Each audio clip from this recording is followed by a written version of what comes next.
Hello, ladies and gentlemen. Today is August 19th. Welcome back to another episode of Trading for Life. We have a lot to discuss, starting with Jackson Hole. Fed Chair Jerome Powell will be speaking this Friday, and things could get absolutely crazy. If you remember what Powell did back in 2022 at Jackson Hole with that very hawkish statement, this time could be another one of those moments. All the data shows he needs to lower rates at the next meeting, so we have plenty to cover. Buckle up. Things are about to get spicy. If you enjoy trading like we do, please make sure to like and subscribe.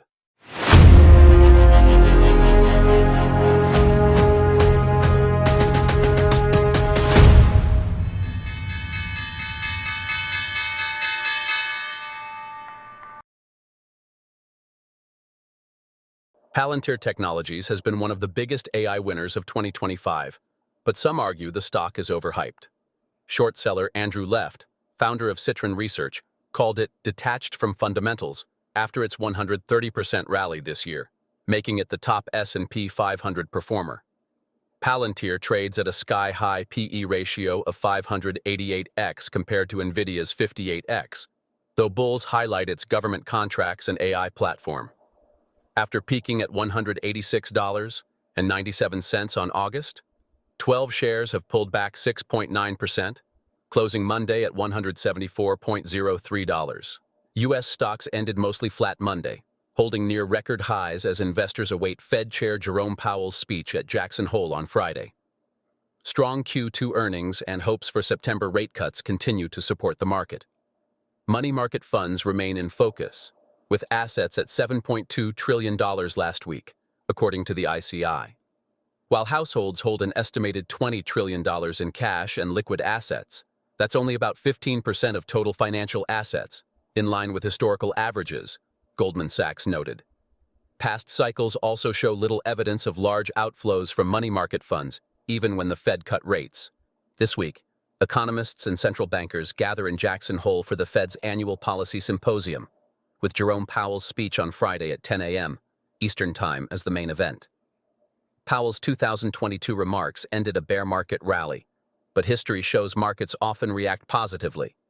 Since 2009, the S&P 500 has posted median gains of 0.8% during Jackson Hole week, finishing lower in only 5 of 16 years, with notable sell-offs in 2019 and 2022, according to Bespoke Investment Group. NVIDIA shares are up more than 30% this year, and expectations are climbing ahead of next week's earnings report. Analysts at Morgan Stanley, Cantor Fitzgerald, and Mizuho see the chipmaker topping estimates as demand for AI computing soars with its new Blackwell architecture.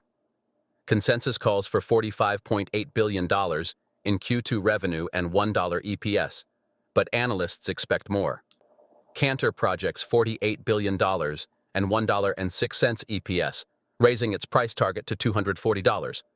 While Mizuho sees $46.2 billion and $1.01 EPS with a $205 target.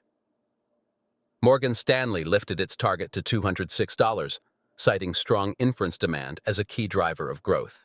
Now let's expand the conversation and review some data. We begin with historically, the period from August to October has often been one of the most volatile stretches for the stock market. Seasonal data shows that markets tend to struggle during these months, with pullbacks being fairly common.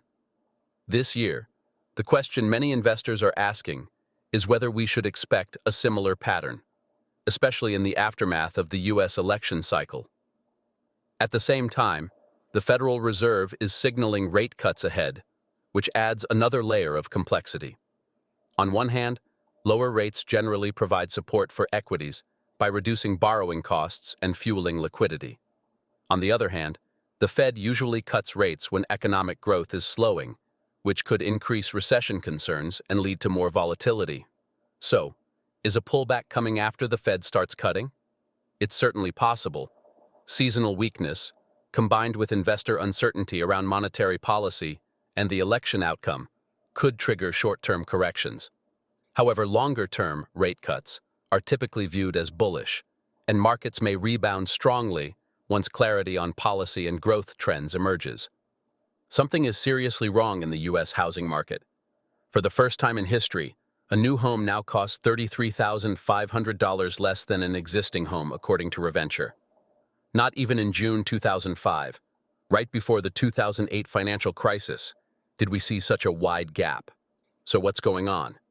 It all goes back to March 2020, when the Fed implemented its largest rate cut in history.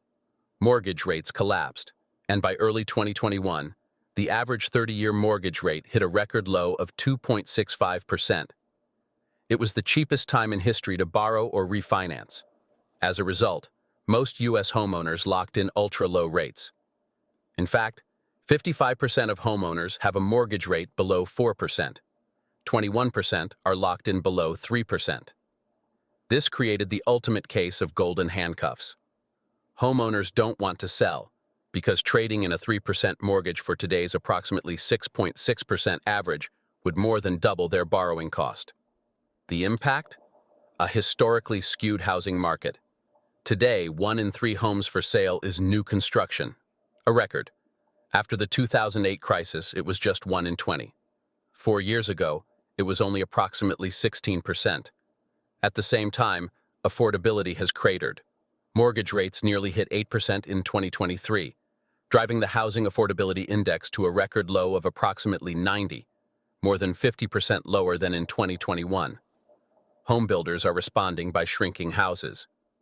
The median U.S. home size fell to 1,792 square feet in January 2025, down from 1,991 square feet in 2019.